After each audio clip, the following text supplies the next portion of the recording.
to the waters, calling us, to the sea, listen, to the waters, calling us, to the sea, to the sea, calling us, listen, sisters, listen. Listen, sisters, listen. Listen to the waters. Listen to the waters. Calling us like rivers. Calling us like rivers. Running to the sea. Running to the sea. Listen, sisters, listen. Listen, sisters, listen. Listen to the waters. Listen to the waters. Calling us like rivers. Calling us like rivers. Running to the sea. Running to the sea. Listen, sisters, listen. Listen, sisters, listen. Listen to the waters. Listen to the waters. Calling us like rivers. Calling us like rivers. Running to the sea. Running to the sea. Listen, sisters, listen. Listen to the waters. Calling us like rivers. Running to the sea. Listen, sisters, listen. Listen to the waters, calling us like rivers, running to the sea. Listen, sisters, listen. Listen, sisters, listen. Listen to the waters. Listen to the waters, calling us like rivers, calling us like rivers, running to the sea. Listen, sisters, listen. Listen, sisters, listen. Listen to the waters. Listen to the waters, calling us like rivers,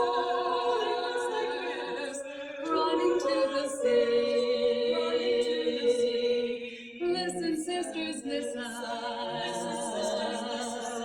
Listen to the waters. Listen to the waters, calling us like rivers, running to the sea. Listen, sisters, listen. Listen to the waters, calling us like rivers, running to the sea. Listen, sisters, listen. Listen to the waters, calling us like rivers, running to the sea.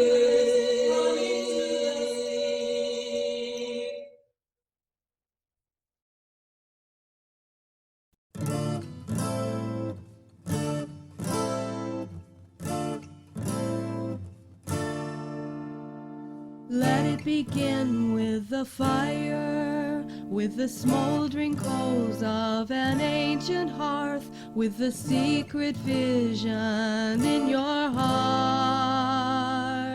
May you fan the flames into life, may you tend the fires of your life, may all your wishes for change be done, may you draw your power from the wind and the sun, and weave your magic in the turning moon, and dance on the living earth. She is your mother, your healer, your lover.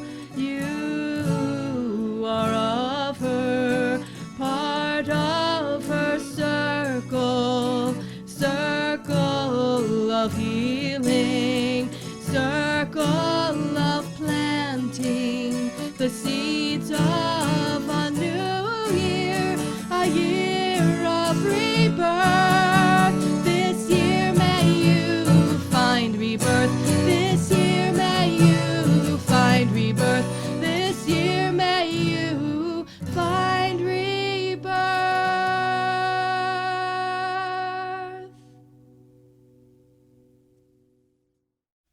She who has gone before us, rise up and call her name.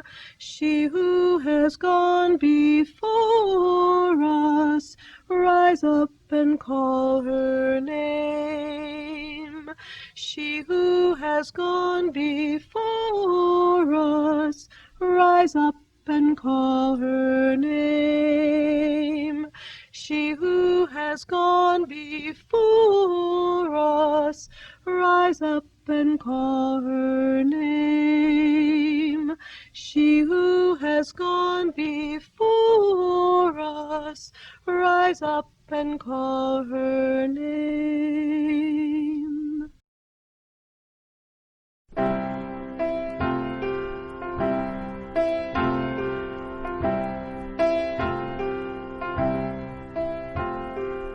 These are the women who throughout the decades have led us and helped us to know where we have come from and where we are going. The women who've helped us to grow.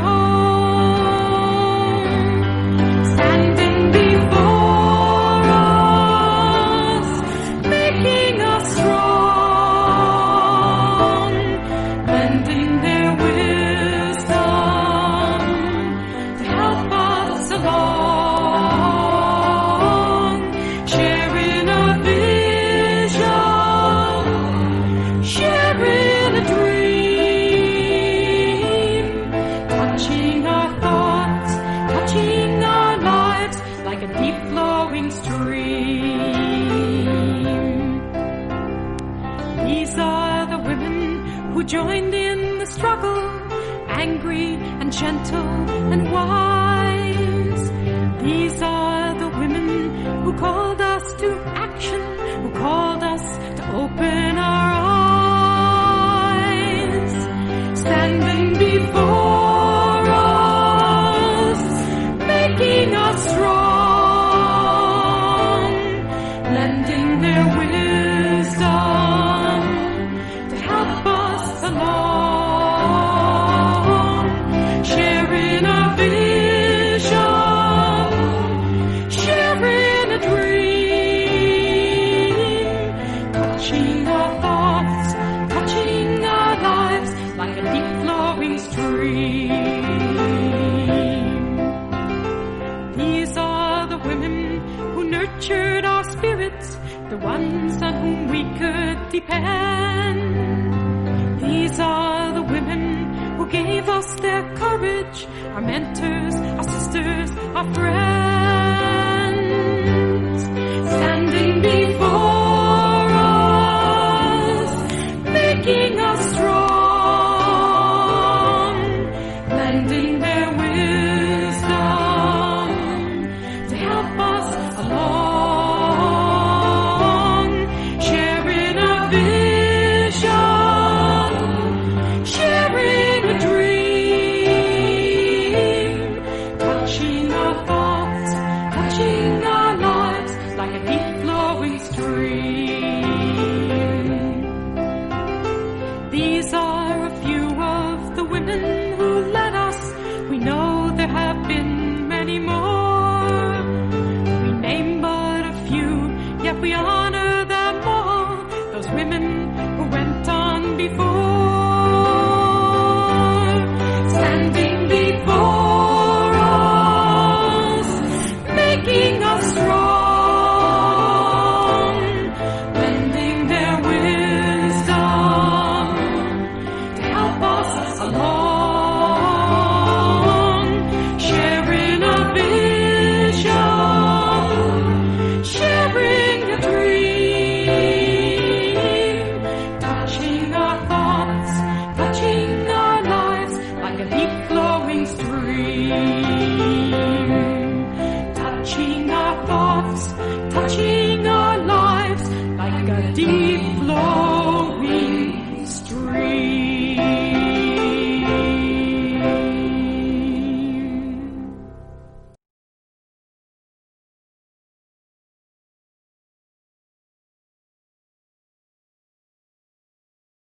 Good morning. We will light our chalice with chalice lighting that comes from James Philip Blake. Love is the spirit of this church, and service its law. This is our great covenant, to dwell together in peace, to seek the truth of love, and to help one another.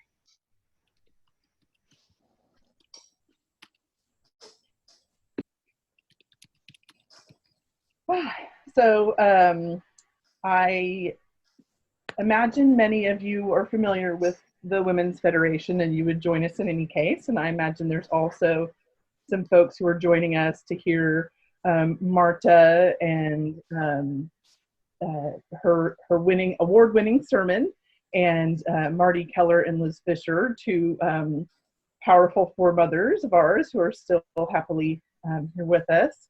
And so the Women's Federation is an advocacy, funding, and education organization. Right now we have a couple of grant programs, the Margaret Fuller grants for theological or academic works that goes to individuals, so you can write a book or write a curriculum.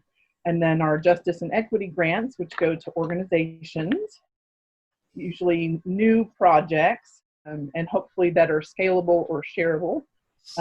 One of my favorite examples of that is the Shape of Justice in Pennsylvania that started out just a congregation donating menstrual supplies to local food banks and women's shelters.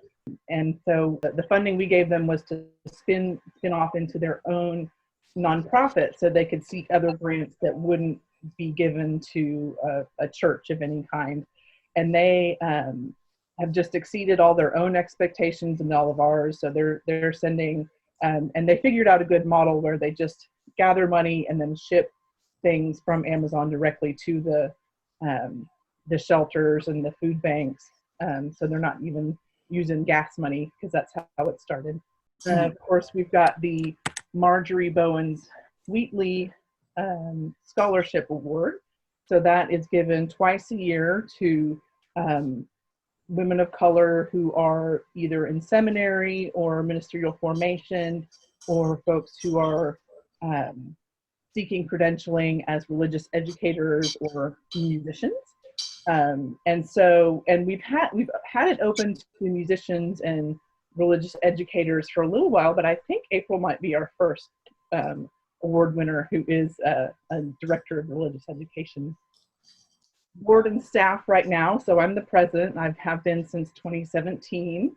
I want to introduce Sue Boone as well. She's wrapping up her final term as our treasurer, and she's been in my life for a long time. We've known each other since I was a kid, basically.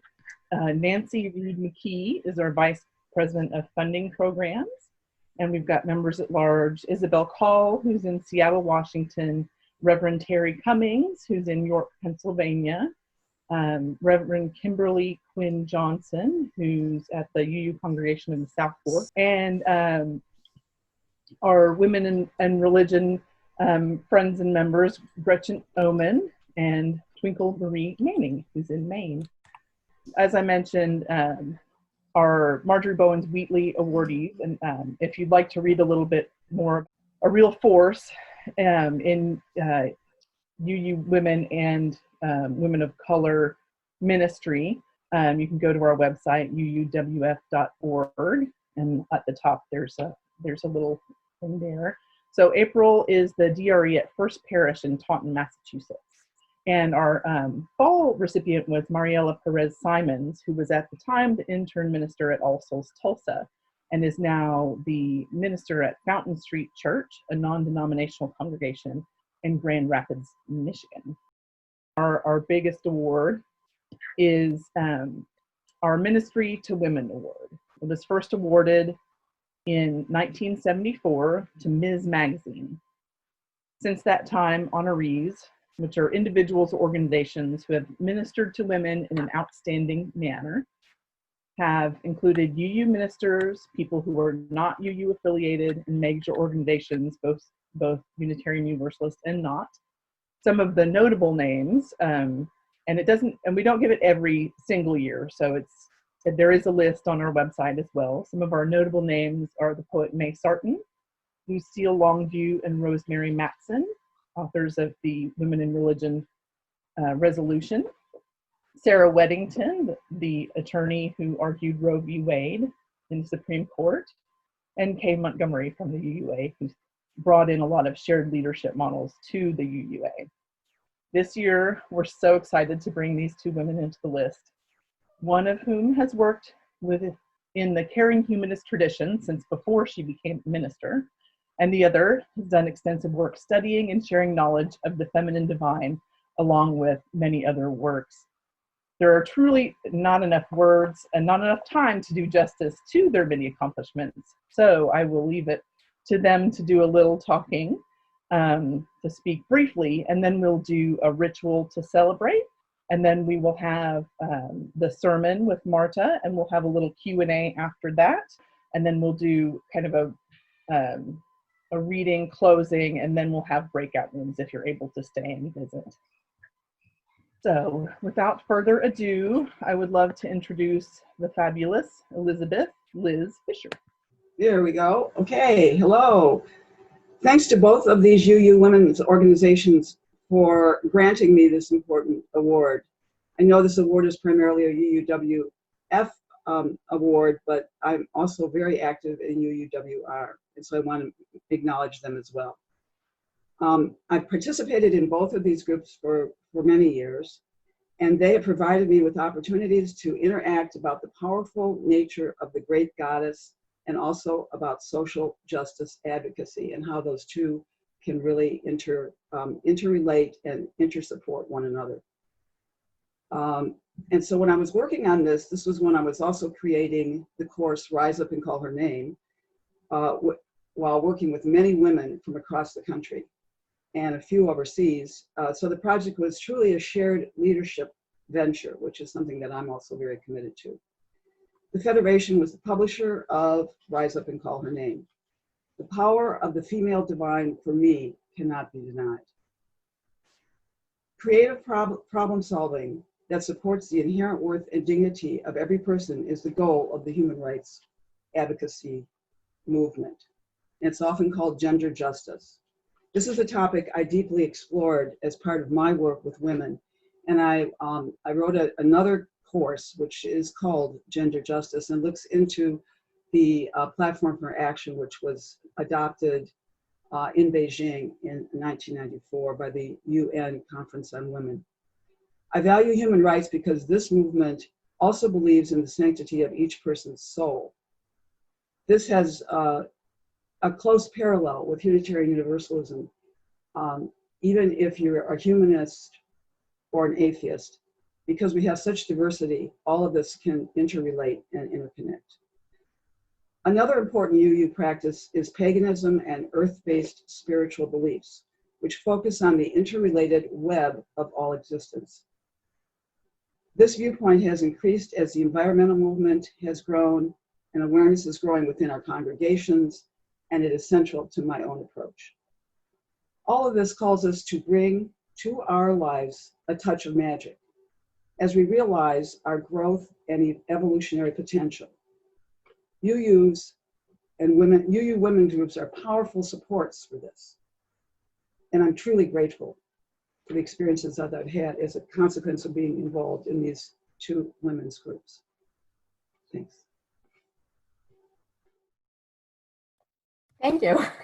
I first was introduced to the Unitarian Universalist Women's Federation when I was beginning to study to be a minister, and very quickly was put on the Margaret Fuller Awards Committee in its earliest years, where I served as the chair, and then was on the board for 2 terms and once as president. And then I served as the minister for the Women's Federation for 6 years. So I'm enormously grateful for having made that connection so early on in my time. My journey towards ministry.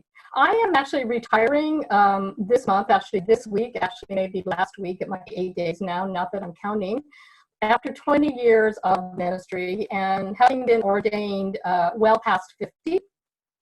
Before that, I began as a journalist, a cultural critic and reporter whose beat included advocating for women in the arts, advocating for them to get more attention and certainly more funding for their work. In 1980, I took another position and another path as one of the earliest directors of public affairs for Planned Parenthoods on the local and state level, in my case in Northern California, in the face of what had become since Roe v. Wade constant legislative, and then very quickly constant physical attacks. So we were engaged to put out the word about reproductive rights and access to those rights. and we declared early and often that we were Planned Parenthood, both pro-family and pro-choice. As a very young single mom of two very small children, I was interested in the full range of choices, the right to have children, as well as delaying childbirth or not having children, which led me to discovering and supporting as best I could those colleagues, especially in Black communities, who were advocating for access to safety nets for their children, to health care for their children, for economic justice for them and their children, and for safe environments for their children. They sought what has come to be called intersectional reproductive justice. And these four women were and are extraordinarily prophetic and courageous, and we owe them so much and continue to owe them so much. This is the work that those women I worked with all those years ago are still carrying on, and this is the work that the UUA affirmed in our statement of conscience on reproductive justice a few years ago. And this is the work that I hope we continue to be steadfast allies in, because there are too many marginalized women still dying, literally dying in childbirth, and too many of their sons and their daughters who are victims of racial violence and are not being guaranteed a safe and healthy environment in which to grow up.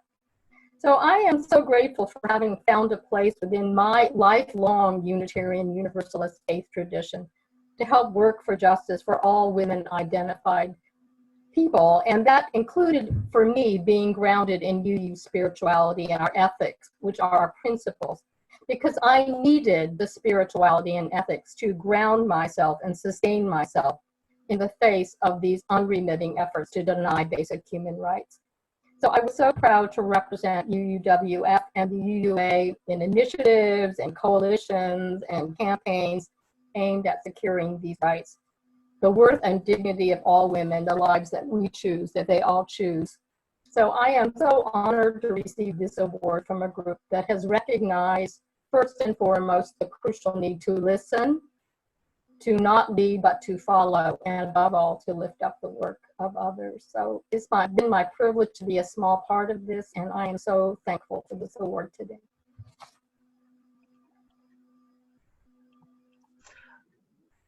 Good morning, everybody. I'm Reverend Harriet Cummings in York, Pennsylvania. I'm feeling so many goosebumps just being here this morning. It's really, really wonderful to be here with Liz and Marta and all my colleagues on the UU Women's Federation board, and just all of you all. You're just making me feel all goosebumpy. The ritual and reading for this morning was inspired by the original water communion that was put together and conceived by Carolyn McDade and Lucille Longview back in 1980. It was a women's ritual back then, and it was focused on water. And most people are familiar with the annual ingathering, where we do a water communion and collect water from various places, and it is blessed as part of our congregational life. And our reading today picks up on what becomes of that water after it's blessed and sits there in the minister's study for the following year. And so our reading is called Voices Rising from Within the Sea. And so, the waters that were brought from many places, that were mixed together and blessed, eventually returned to the sea. It was the sea that carried those sacred waters until they washed ashore again in foam and bubbles, carrying millions of tiny shells, rising, opening up as if to speak, as the sanderlings and the plovers dodged between the waves to find them. The unseen shells are the women that were washed away by the hard waters that drowned their voices, leaving them broken and unheard. The shells appear to be miming words in the surf as pockets of air and sand open and close above them, drowned out by the noise and the power not of their making or choosing. Each tiny shell finds refuge among the grains of sand the gulls, the terns, circle overhead, making sure they remain quietly out of sight. Now, back in the sea, the sacred water ensured that the tide did not wash over all the shells or dash them all on the rocks. The sacred water touched some of the hidden shells, so the silence was not complete. Some of the shells stood up before the tide and the hovering wings. Who were these women who stood up against the tide?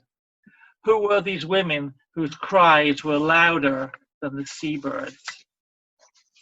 They were the prophets who rose as the waters rose. They were the prophetic sisterhood who served on a frontier long ago, whose work and legacy lives on in sacred memory.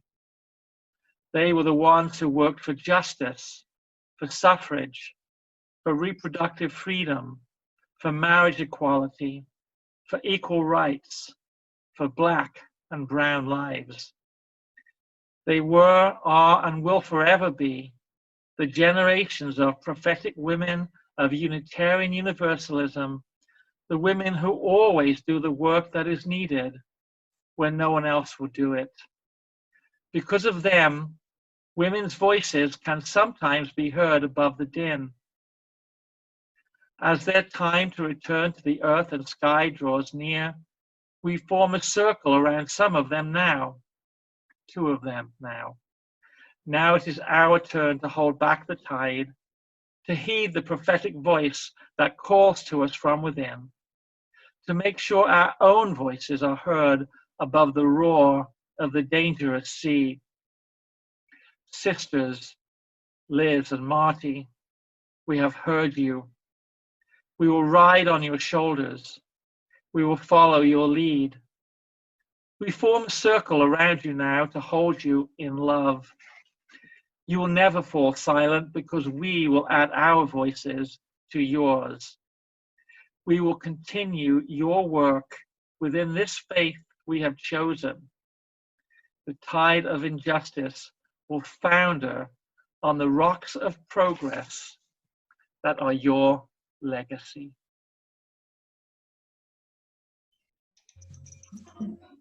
We're going to unmute everyone for a few moments so that we can form a circle, somewhat of a circle of sound across the miles. So go ahead and unmute your microphone. You can do that yourself. As we envision Liz and Marty in the center of this circle we're forming, you may want to physically hold them, give them energy and love that we're seeing. And let's tone together. Whenever you want to start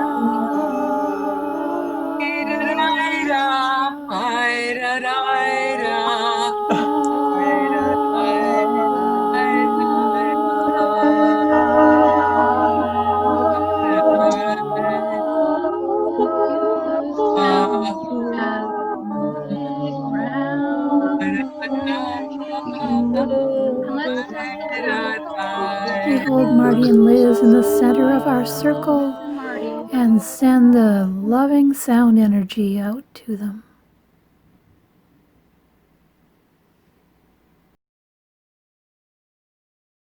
Marty and Liz, you are among the prophets who rose as the waters rose. Your work and your wisdom and your legacy shall live in sacred memory. We and our daughters and our daughters' daughters for generation to come shall follow your lead, shall rise above the tide. We shall bless your name and your work and hold sacred that which you have brought into being. We thank you. We bless you. We are part of you and you of us. Woman. Women, as we center back into this time and this place, and we inhale and exhale, Let us remember to move our bodies, adjusting as needed, tilting from side to side, planting our feet, stretching our fingers and rising our arms. Feel back into our bodies on our inhale and exhale fully. Present and presence, conscious and aware. May we always remember to name and to thank our feminine prophets and accept the torch, the cup, and the mantle when it is passed to us. May we ever claim our sacred right to be women. May we intuitively identify and pursue our unique callings. May we collectively uplift and support each other on our journeys. May we have the courage to face uncertainty with grace. And may we continue to speak and to serve with prophetic wisdom. May justice prevail. May love reign. And may we be blessed even as we continue to bless the world with our works. Amen, and blessed be, and may it be so.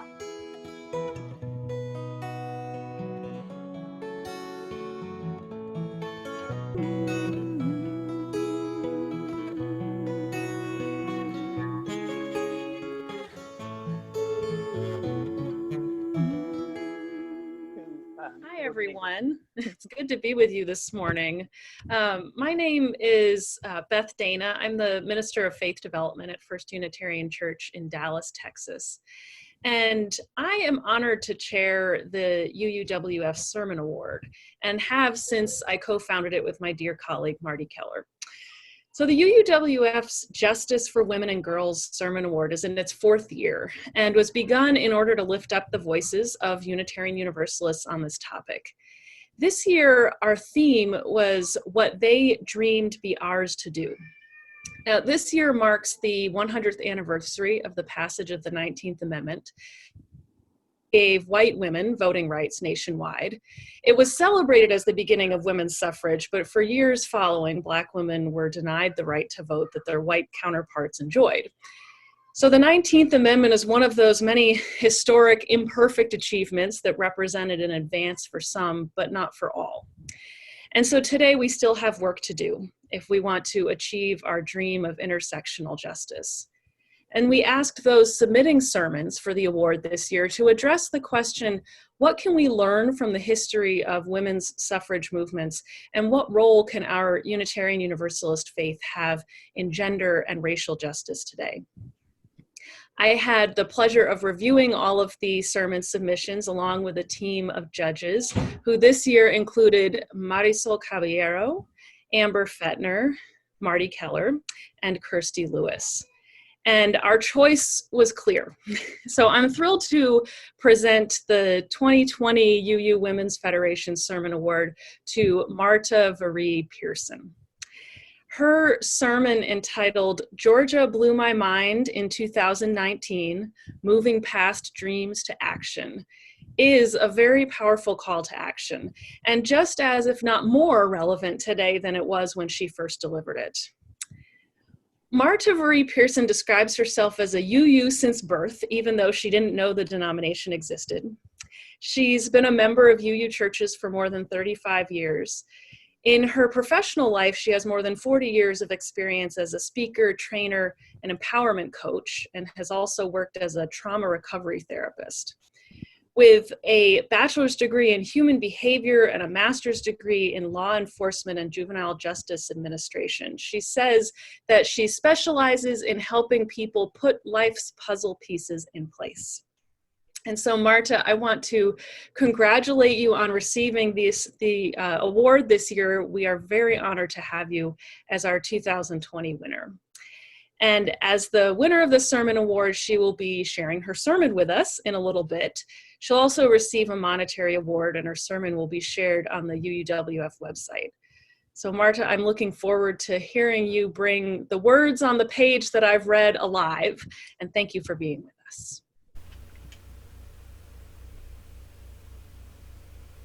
This was written in November 2019 and presented on January 19th, 2020. It was relevant then and perhaps even more so now. Georgia blew my mind in 2019, moving past dreams to action. I am a black woman, 70 years of age, the matriarch of my family. Grandparents, parents, aunts, and uncles all deceased. Neither the maternal nor paternal sides of the family were prolific, with few children born into each generation. Of my generation, there remains only my year younger brother, 2 younger cousins, and myself. Nor were we very communicative. Silence was a strong component of getting along in both sides of my family. I have experienced both gender and racial discrimination in housing, employment, and education. I fought back using the laws and tools available to me. When none were available or were unsuccessfully wielded, I found ways to get over it and move on. I never asked about our family histories. There were no Bibles or other artifacts listing marriages, births, christenings, or deaths. The development of and interest in companies such as Ancestry.com and 23andMe were long in the future, and I was never very curious about my heritage anyway, feeling there was little way to learn. I did know that my paternal great-grandmothers, she lived to 103, parents were slaves, and that she was born free. I knew that my father was raised in Kentucky and that my maternal side of the family migrated to the Chicago, Illinois, and northern Indiana area from Nashville. That's it. I worked the census verifying addresses for the 2020 count. My division in Tampa, Florida completed our assignment quickly. Georgia had few workers and vast territories that needed completion, so I was among 20 from Florida who went to Vidalia, Georgia, to work for 2 weeks in primarily extremely rural areas. Driving to my assigned location one morning, I passed a field that was recognizable, though not instantly, as a cotton field. I've of course seen cotton in its final state, but never before seen it growing in a field except in movies, on television, or in pictures. I wear cotton clothing, as most people do. Never have I had a negative thought or reaction until that day. As I recognized the field for what it was, my stomach clenched, my heart rate sped up, and I had a feeling of despair. I did nothing but continue to drive. Each time I passed another cotton field that day, and the next, my reaction was the same. The feelings became so disturbing that I finally could no longer ignore them. When I reached a point where I could safely pull to the side of the road, I dug deep into myself and asked the hard questions. Why am I feeling this way? I have no stories that relate to this. I have no associations with this. I have no memories, no personal struggles that have been shared with me. Why? I finally surmised the answer, and even now as I type this, I am overcome with the feelings of despair and anguish that could have been my life. Born in a different time, those are fields where I might have been forced to work and bleed. That had the Civil War ended with a different victor, my life could have been one of that kind of degradation and torture today. Get over it is a popular clapback when African Americans talk about the past and its ramifications on the present. I didn't know I even had anything to get over until the deep fear that resides in my bones sprang to the fore because of a concrete visual of where I could have spent my life under other circumstances. I didn't consciously know, yet a part of me did. I had the talks with my children that Caucasian parents don't have to have. I have ignored taunts delivered by people who had the need to feel superior. I have cried privately over opportunities that, based on my abilities, should have been mine, but were given to others. I have suppressed my anger when made to jump through hoops that others did not. These were all things in my present that I knew I must and could and were dealt with. My drive through rural Georgia solidified for me what I already knew. Slavery didn't go away, it morphed. It became poverty, redlining, and other forms of discrimination in housing and employment, voting impediments, schools separate and never equal, a prison pipeline, and murder by "I feared for my life, stop resisting while I shoot you full of electricity" cop, where 2/3 of the citizens of Florida votes yes on Amendment 4 to restore voting rights to returning citizens, and the white, aristocratic legislature found the loophole to override the will of the people. This unknown grief and fear of a past I never lived has shaken me. It has made me look at my life, my world, differently. Not since my childhood have I walked into a restaurant and thought, "Am I really welcome here?" But I did while I was in Georgia. When I went into the jacuzzi at the hotel, my thoughts turned to the knowledge that I would have once been banned because people worried that our color skin could contaminate the water. I remembered my thoughts as a teenager, wondering why Caucasians worked so hard to tan and attain skin the color of mine when it was so despised on my body. Are my reactions in part caused by the current climate of hate that is rampant and an environment that becomes more hostile every day? Is it because I have lived through the civil rights movement expecting improvements to continue on an upward path and am seeing a downward trend as bad or worse than when I was a child? I don't have the answers to my own questions. I know only that I am working to heal my heart, to excise the pain and refrain from despair, and to share. To put the word out that others who feel like me have a responsibility to share. Those who need to learn can only learn if the information is out there. They can only partake of what is available. I read something recently that has become my focus. Picture 3 people of different heights, tall, medium, and short, standing behind a wooden fence to watch an event. Provide each with a box 1 foot tall. The tall person doesn't need it. The medium person can now see over the fence, and the short person still can't see. That's equality, equal treatment, one size fits all. Equity gives every person what she or he needs. The tall person needs nothing. The medium height person needs 1 box, and the short person needs 2 boxes. They can all now see. Equity. That's what I thought I had been striving for all my life, as an investigator with a civil rights agency, as a teacher, as a parent. All persons getting what they need to move ahead. I knew that people resent this. They see it as a handout more often than a hand up. They see it as something being taken away from them and given to someone, thing, less deserving. I now know that what I want is justice. I think I always did. Justice removes the fence or makes it one that can be seen through. I want us to remove the impediments that prevent growth, that prevent safety, that prevents peace. Shortly after I returned from Georgia, I traveled to Maine to visit family and friends.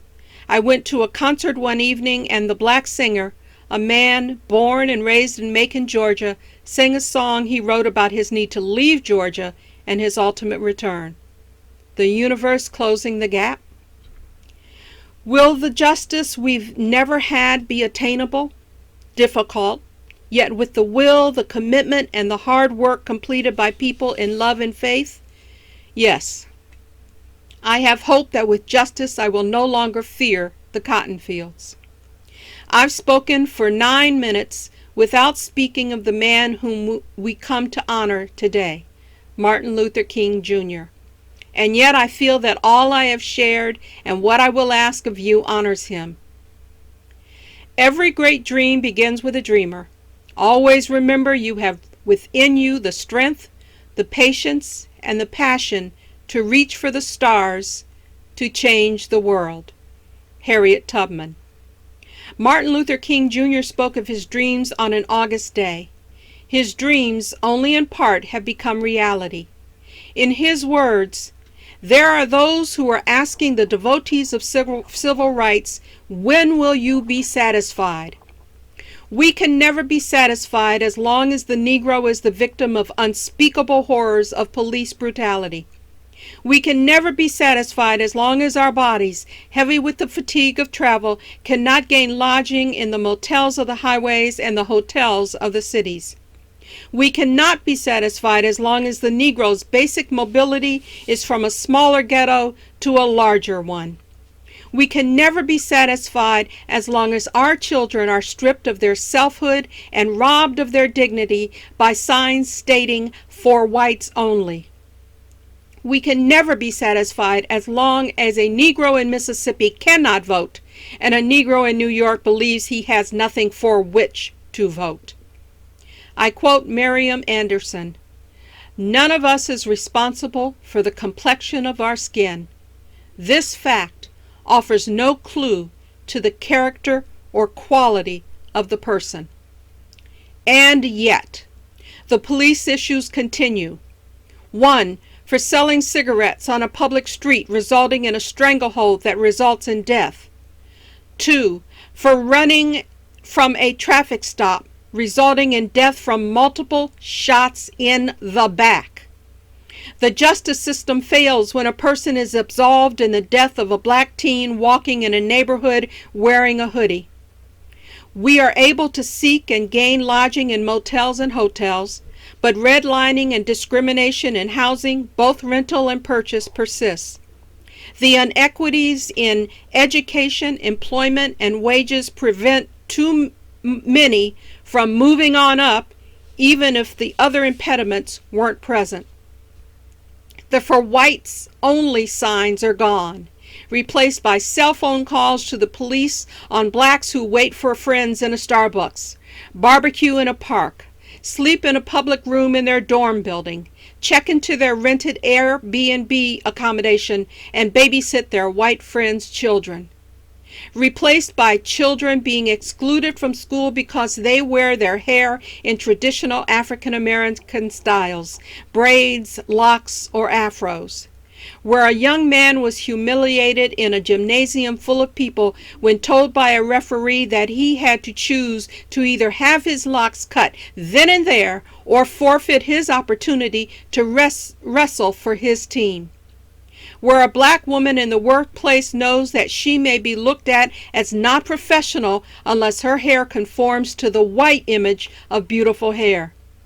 Where the military told African American women, who, if called upon to put their lives in harm's way, were told that braids were unacceptable and only relented when the outcry was too loud to ignore. So much for his dream that one day this nation would rise up and live out the true meaning of its creed, where all men are created equal and not be judged by the color of their skin, but by the content of their character. I believe that more important than his dreams, he lived a life working to make those dreams reality. The work remains for us, individually and as groups, to continue to create reality out of those dreams, to select a concrete area of concern that can be turned around. The mountains that stand in the way have increased in height over the last few years. The bombardment of hostility, negativity, and setbacks and pushback create fatigue, which makes it hard to continue. That one more meeting, that one more phone call to a legislative member, that one more letter or email that needs to be sent, and that one more march for women, for Black Lives Matter, for immigrant justice, for citizen reentry, for children. The poem by Langston Hughes, A Dream Deferred, exemplifies why Dr. King's dreams could only be a beginning. Mr. Hughes wrote, "What happens to a dream deferred? Does it dry up like a raisin in the sun, or fester like a sore, and then run? Does it stink like rotten meat, or crust over and sugar over like a syrupy sweet? Maybe it just sags like a heavy load, or does it explode? I am here to share with you a need, and as a UU congregation, and as individuals who believe in UU principles, I expect you to act upon it. We will have neither justice nor peace in this world until we each realize that it begins with the actions that we each take. The actions you have taken up to this point are not enough. They will never be enough until justice has been obtained for every black, brown, yellow, white, poor, red, child, lesbian, gay, bisexual, transgender, queer, and other abled person. And so I come to the end. If we were today in a black African Methodist Episcopal or Baptist church, now would be the time for a call to the altar. Instead, I'm issuing a call to action by closing with these 3 final points. 1. Redefine your socially conscious dreams as working goals listing the actions it will take to make it so. Make a plan and be sure to add a timetable. Without deadlines, goals fall into the open pit of good intentions unacted upon. 2. To prevent fatigue and burnout, create or recover a dream deferred.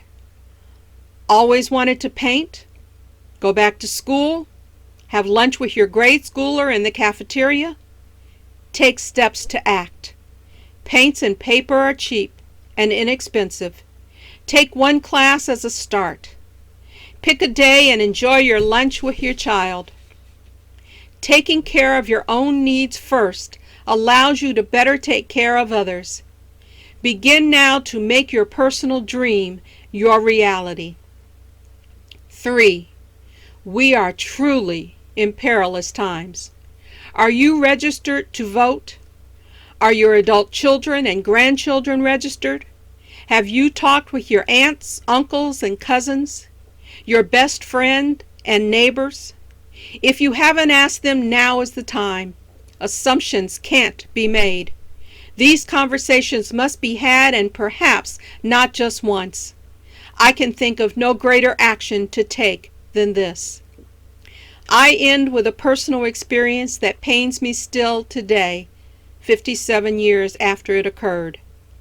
I began junior high determined to be one of 2 recipients of the American Legion Award, given to the top boy and girl at 8th grade graduation. I worked hard. Before awards night, I was told that my teachers had selected me. But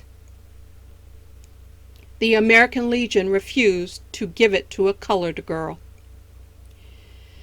My teachers refused to withdraw my name, and a compromise was reached. 3 awards were given that year. 1 to a white boy, 1 to a white girl, and 1 to me. Tears still threaten when I remember my walk across the stage as one of 3 instead of 2. Pain is fresh today as then. Thank you for your attention today. It is possible that everything I said could have been summed up in 2 sentences. The first from Anne Frank. How wonderful it is that nobody has to wait a single moment before starting to improve the world. Make today the moment that you begin to act each and every day. And quoting Miriam Anderson once again, I always bear in mind that my mission is to leave behind me the kind of impression that will make it easier for those who follow. I believe there can be no peace without justice, which leads me to ask, what is your mission, and what are you going to do that will make justice easier, not only for those who follow, but also for those who are here now?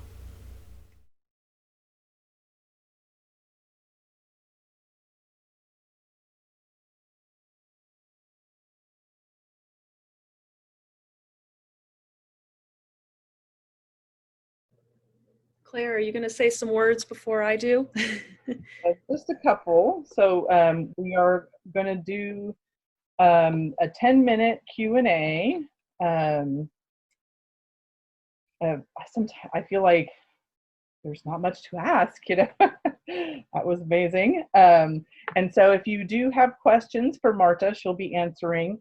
Go ahead and put them in the chat box, and then Beth will read them out, and then we'll have Marta answer them as necessary. And wow, thank you. Yes. So somebody asked Marta, what, if any, changes would you make if preaching this today? You know, if you were preaching it for the first time in this moment as opposed to on Martin Luther King Day?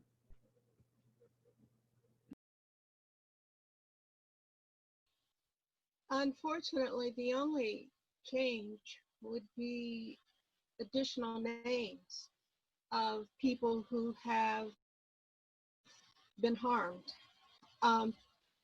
No, I take that back. The one other change would be the one thing that I am marginally encouraged by is that this time the number of whites who are marching, the number of whites who are demanding change is greater and more strident than ever before, because an oppressed people can't unoppress themselves.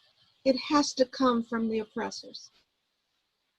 Until enough white people get it and are willing to do something about it, nothing is going to change. And I see marginally that is happening. I am almost afraid to hope.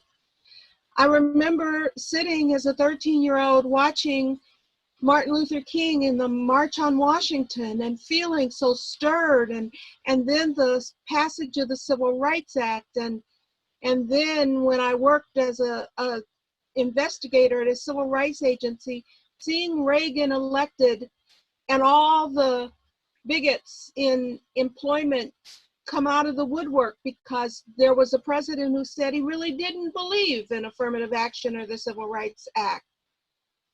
And all the people who had gone along, all the employers who had gone along with it because it was expected, suddenly didn't have to go along. And the numbers of discrimination rose with that.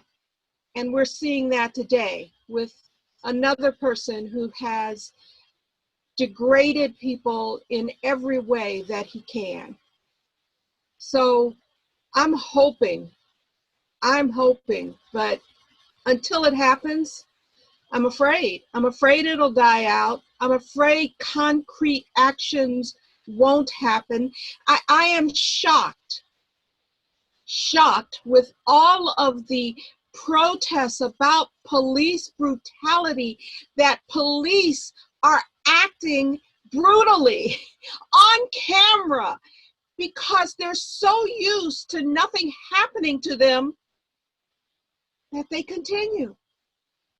I'm grateful to see response, but I'm also distressed to see all of the officers who are calling out sick and who are threatening to quit because they can't continue in the ways that they've always done. So those would be the changes. I would add more names to the list of people who've been harmed, and I would thank all of the people who really need to be on the front lines of change. Thank you. We've got a few more questions as you've been speaking. One was, would you consider running for political office? Yeah. You know, no. Absolutely not. I lived in Maine. I lived in a small town for 24 years. Everyone knew me. I was active in the school. I was a substitute school teacher. I was active in our local government. I was on committees for our town, and it was a very democratic county. I was asked to run for an office basically as a placeholder because the person who'd held the position was going to run for state legislature. I lost to a Republican. And I know the reason was because when the newspaper ran our profiles and answers to the questions they provided, my picture was shown. Now, how do you lose as the Democratic candidate in a town that's always had a Democratic winner when the only difference is that the white man, Republican, ran against a Black woman? No, I will never, ever run for office. And plus you have to be diplomatic. And while I can be, I wouldn't want to be. So you already have. Thank you for sharing that experience with us. The next question was somebody saying, I can see, thanks to Zoom, that there are very few women of color in this group and only a very few in their own congregation. Can you speak to this? As you had mentioned, I've been a UU now for almost 40 years. And I, looked at it and I wondered, my belief is during slavery, we only had one thing that we could count on, and that was being allowed our religious practice. You couldn't count on family. They could be sold out from under you. You couldn't count on your life. You couldn't count on your health. The only thing that was allowed was you could have your Sunday services. And so the tradition is you belong to your Black church, right or wrong. And I just believe there are so many people who can't leave, even though they're unhappy or dissatisfied. I had my oldest friend who was a lesbian would sit in her church when her pastor would preach about how awful gay and lesbians were, but she couldn't leave. I believe that the tie to the Black church overrides everything for most Black people. For me, that just didn't work, and I had to leave. I left at 18. I mean, my mother wouldn't let me leave the church before that, but the day I turned 18, I never set foot in her church again until I went for her funeral. I'd love to see more Black people, but I don't count on it happening. Not because they wouldn't be welcome, not because it wouldn't be good for them, but because they can't break that tie. That's just my opinion. Thank you. The next question that we got was, can you speak to disrupting white spaces by pointing out the silence around racial disparity? The question asker said, I'm losing hope that it changes hearts and minds, but only brings up white defensiveness.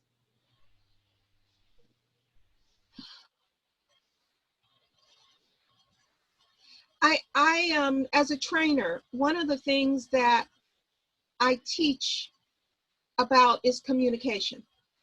And we are so often uncomfortable with silences that we fill the gap, which means the other person doesn't have to. When you ask someone a question, why does that bother you? Then shut up. And when they get off target and they say, well, but Black, no, my question to you is, why does that bother you? And you don't ask anything else until they answer it. Because if you let them off the hook, it's your problem, not theirs. We need to speak up. We need to ask those hard questions, but you've got to be comfortable with yourself first. You need to ask yourself the question first. What do I need to do? What do I need to know? What answers do I need to have available for when I hear these things from people? So get your own education, practice what you want to say, ask your question, and then be quiet, because they'll feel the silence if you let the silence ring. And I gotta say, I am a trainer and I'm a speaker. So I hope I'm gonna get some invitations from churches, and I'll travel anywhere once we can travel again to present what I do. I hope you get some invitations too, Marta. Thank you for sharing with us today. And thank you for these really excellent and thoughtful responses to people's questions. The only other question that we had that I think has been answered in the chat, but just to put it out to those of you who aren't reading the chat, there were some questions about where exactly you'll be able to access Marta's sermons. So on the UUWF.org website, there's a tab at the top menu called Honors and Awards, and the Sermon Award is one of those. So it will be there, though I imagine once it's first shared and announced, it will also be on the homepage of UUWF.org under Recent News.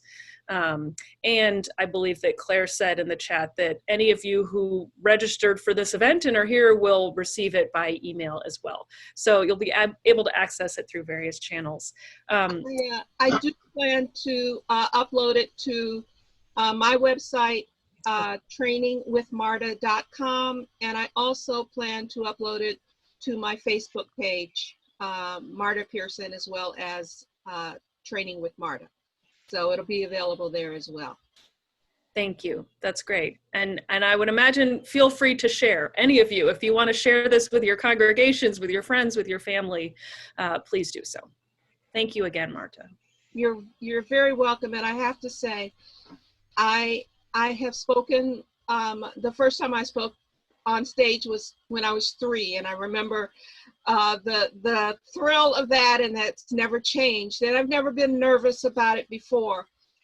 I've never been so moved as to have been selected for this award. I am so appreciative that you recognized its importance, and I want to thank you very much for giving me this platform to present it. Thank you from the bottom of my heart.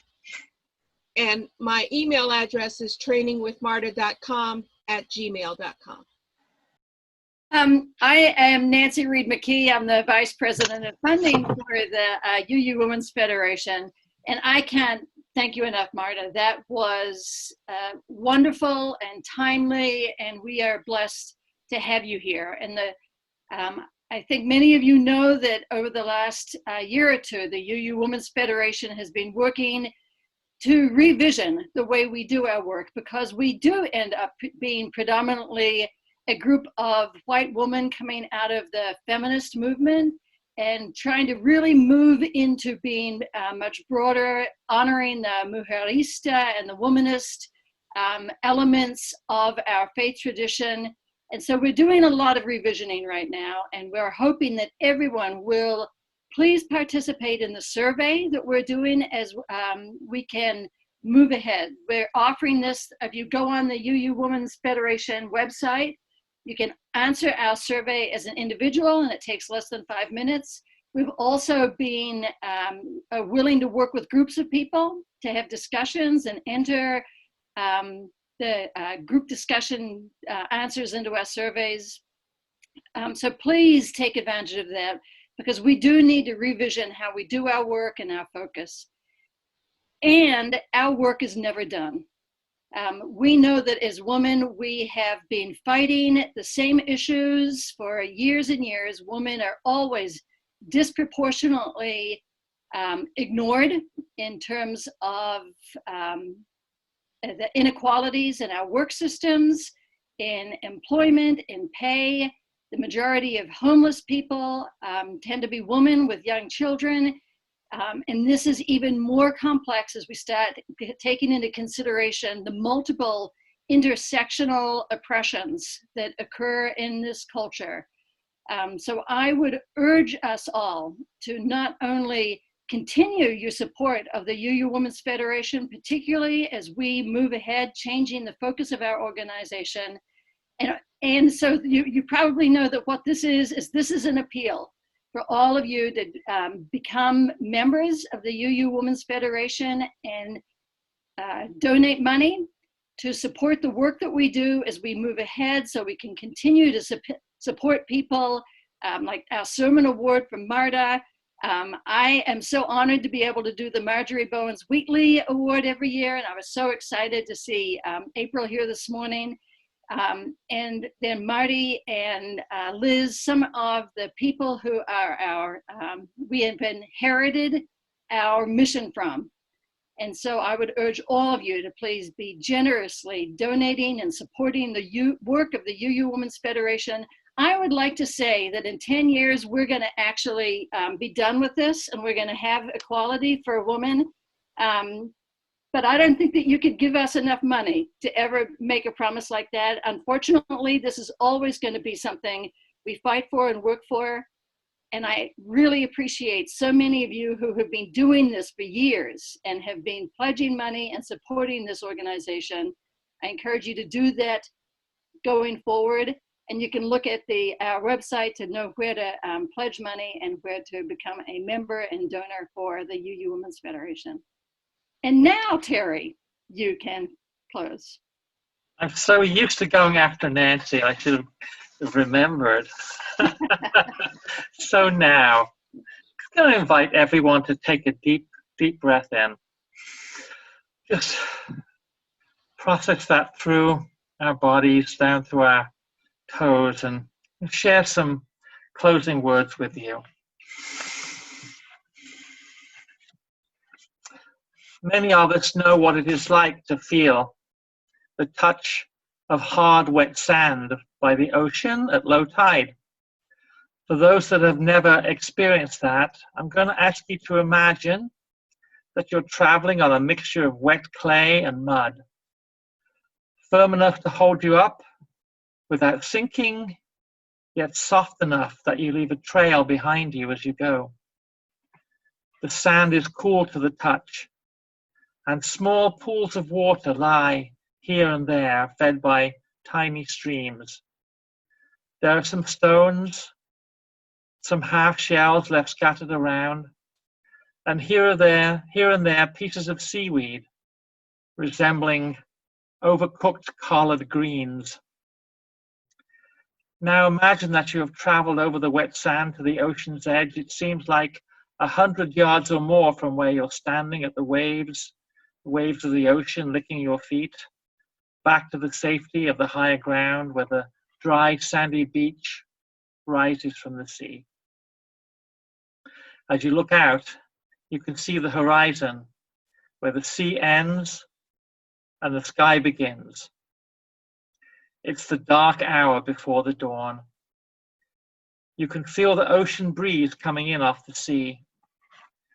The tide is about to turn and come back in again. If you don't move back, the water will start to cover you. Slowly it gets lighter as the first rays of the dawn sunlight begin to appear above the horizon. The dawn is claiming the tide for its own. The light intensifies and the dark blue night gives way to the blue day. The light reveals that there are objects being carried by the sea. A piece of a buoy that fell from a fishing boat. Pieces of driftwood from trees far afield. And some plastic bottles abandoned, who knows where to find their way here. The buoy, the driftwood, the bottles are the children who have no homes. The children who are hungry. The children who are abandoned, the homeless, the sick. As you move back from the incoming tide, the abandoned children of the ocean follow you on the crests of the rollers, the waves gathering energy as the rising tide is pulled by an invisible moon. Eventually, you are back at the rising sand again. The sand of the low tide is now covered again by the sea. You make your way back up the sand. You turn your back to the sea and your voice is joined by all of the other voices, male and female, trans and non-binary, all sharing a moment of prayer and silence together. And I ask you now to join me in sharing that moment of meditation or prayer. Great Spirit, Goddess of many names and none, we who have spent this time together lifting up the voices of women and women-identified people in our Unitarian Universalist faith, we now give thanks. We give thanks for this time to share, to learn, and to listen. We are so grateful for the prophetic voice of Marta Pearson. We are grateful that we can support the work of April Rosario. We have been so deeply blessed by the lives of Liz Fisher and Marty Keller. May all of them and all who are gathered here be forever held in grace and love. As we depart from this gathering, we will take with us new connections, renewed faith, and firm courage to meet the challenges that lie ahead of us. May our courage, our faith guide us and sustain us as we work for justice, fairness, and peace in our congregations, in our communities, and in our world. May it be so. Blessed be, and amen.